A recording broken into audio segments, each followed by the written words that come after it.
Hello అందరికీ నమస్తే. Welcome to NVK vlogs. మనమైతే ఇప్పుడు చూస్తున్నది పులివెందుల్లోని చౌడేశ్వరి దేవాలయం. ఈ టెంపుల్ వచ్చేసి మేము చిన్నప్పటి నుంచి అయితే వస్తూ ఉన్నాము. అప్పుడు ఒక చిన్న గుడిగా ఉండి వెనకాల ఒక తోట అయితే ఉండిందనమాట. కానీ ఇప్పుడు ఆ ప్లేస్ నంతా కలిపి ఒక పెద్ద గుడిగా అయితే కట్టారు. చూస్తున్నారు కదా ఎంత విశాలంగా ఉందో, ఎంత ప్రశాంతంగా ఉందో. ఇక్కడైతే దసరా, వినాయక చవితి ఇంకా చాలా చాలా పండుగలన్నీ వీధిలో వాళ్ళందరూ కలిసి చాలా బాగా సెలబ్రేట్ చేసుకుంటారు. అమ్మ వచ్చేసి దసరా అప్పుడు అమ్మవారికి అయితే ఒడిబియ్యం అయితే పెట్టాలనుకుంది.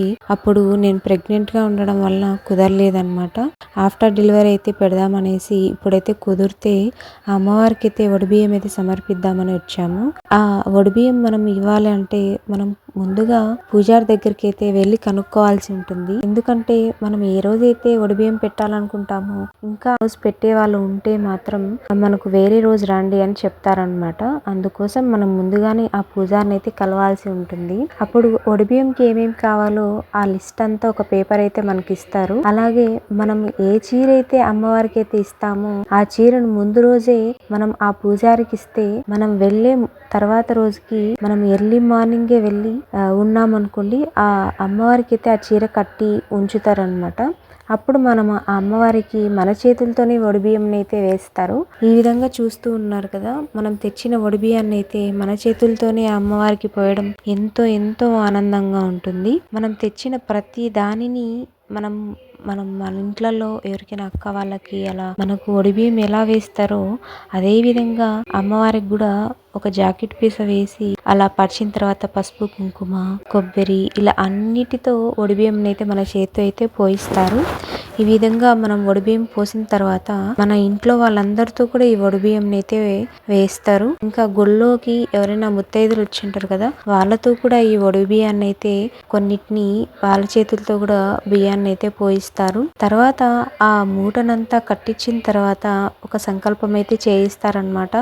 మన చేతులతో ఆ గుళ్ళోకి వెళ్ళి ఇవ్వడం జరుగుతుంది. మొదటగా ఇంకా ఆ ఒడిబియ్యం కట్టిన తర్వాత వినాయకుని దగ్గరకు వచ్చి ముక్కుకొని తర్వాత ఆ దేవతకి అయితే ఒడిబియ్యాన్ని అయితే సమర్పించాము. చాలా చాలా బాగా అనిపించింది. చాలా రోజుల తర్వాత ఇలా అమ్మవారికి ఒడిబియ్యం అయితే ఇవ్వడం ఎంతో ఆనందదాయకంగా ఉంది. ఇంకా ఇది కూడా ఎప్పుడంటే కార్తీక మాసంలో చేసామన్నమాట. ఇంకా అప్పుడైతే కుదిరింది. ఇంకా మనం ప్రతిరోజు దీపాలైతే పెడుతూ ఉంటాం కదా, అదే విధంగా ఆ గుళ్ళో కూడా మేము దీపాలైతే వెలిగించాము. ఇంకా చుట్టూ ఎలా ఉందంటే ఒక నాగుల కట్ట కూడా ఉంది.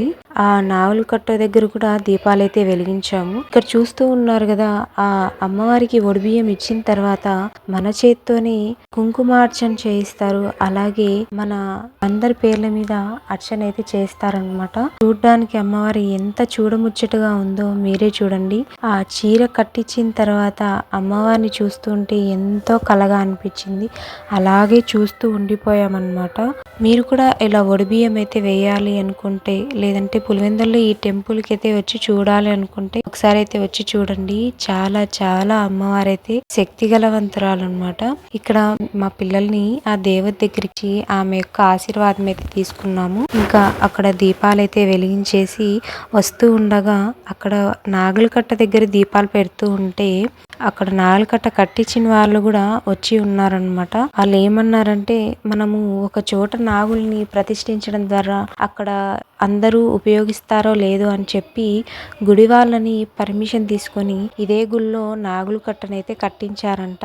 వాళ్ళు ప్రతి ఆదివారం వచ్చి ఆ నాగుల్ని శుభ్రం చేసి అక్కడైతే పూజించి వెళ్తామని చెప్పారు. ఈ విధంగా అయితే మనమైతే అమ్మవారికి అయితే ఒడిబియ్యం అయితే సమర్పిస్తాము. కానీ ఇక్కడ అందరూ నేసేవాళ్ళు ఎక్కువగా ఈ చౌడేశ్వరి దేవిని అయితే కొలుస్తూ ఉంటారనమాట. వాళ్ళ పెళ్ళిలో కానీ ప్రతి ఫంక్షన్లో ఈ చౌడేశ్వరి దేవి యొక్క ఖడ్గాలు అయితే చదువుతూ ఉంటారు. మీరు ఎప్పుడైనా విన్నారా చౌడేశ్వరి దేవి యొక్క ఖడ్గాలు? చాలా చాలా బాగుంటాయండి. ఒకసారి వినుకోకుంటే యూట్యూబ్లో కూడా ఒకసారి అయితే చూడండి, చాలా బాగుంటాయి. వాళ్ళ పెళ్ళిలో కానీ ఫంక్షన్లో కానీ ఖచ్చితంగా పాడుతూ ఉంటారనమాట. ఈ విధంగా ఇంకా నాగులకట్ట దగ్గర పూజించేసి మేమైతే ఇంటికైతే వచ్చేసాము. ఈ వీడియో కానీ మీకు నచ్చినట్లయితే please do like, subscribe and comment. Thank you.